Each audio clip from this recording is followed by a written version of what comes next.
would sing in the car going to the beach with my mom. And my mom was in the Marines, so we used to sing Navy songs.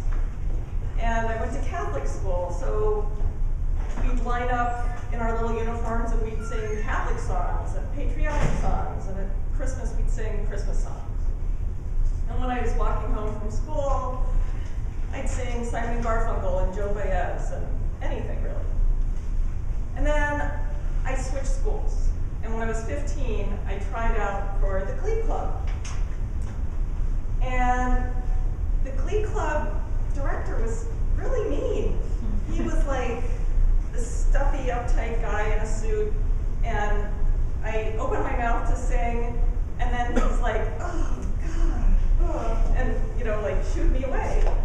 And I was crushed. I was just, like, I've been singing my whole life, and clearly I've been doing it all wrong. So after that, I didn't sing anymore. I didn't sing in the car, I didn't sing in church, I didn't sing when I was walking to school. It was just sad. And then a bunch of years later, I was at a doctor's office and bored out of my mind waiting, and there was somebody sitting next to me who said, oh, all you need is voice lessons. And I'm like, what are voice lessons? Yeah, voice lessons. And I never heard of voice lessons. I've heard of ballet lessons and piano lessons and tennis lessons, but I never heard of voice lessons. So I figured, when I'm rich and famous, I'll take voice lessons. And then the years went by, and I turned 30, and I wasn't rich and famous, but I kept thinking, one of these days I'll have voice lessons. And then one day I was at summer barbecue at a friend of mine's house, and it was this beautiful summer place, and with beautiful flowering trees, and one of the guests was a tenor with the Washington National Opera.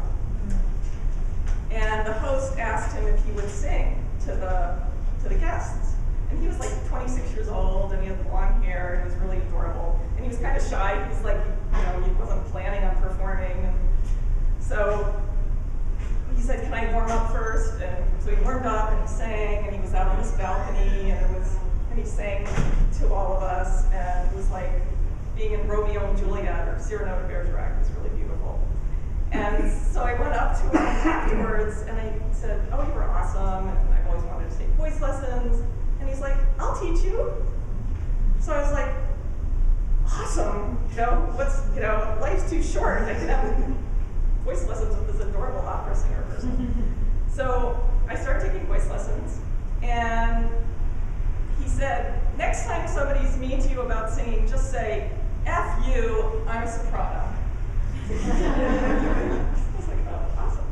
So, and then he said, I take voice lessons in New York City with the world's greatest voice teacher, Julian, and he teaches the people that teach at the Metropolitan Opera. And he's so good, I drive up to Manhattan every week just so I can have a lesson with him. And he's coming to DC next week, so you should have a lesson with him. So I went and to have a lesson with Julian, and he was so kind and patient and funny, and he was teaching me breathing exercises and vowel exercises and singing, and by the end of it, I was just felt like I can do anything. You know, with a little kindness and encouragement and feedback, I can do anything. And he said, yeah, if you just practice every day, you can sing. And he said it's probably a good thing that you weren't in the Glee Club, because I get parents bringing their little darlings to me like every week, and the Glee Club directors teach them all these terrible habits that I have to fix. And sometimes it's just hopeless. So it's a good thing, actually.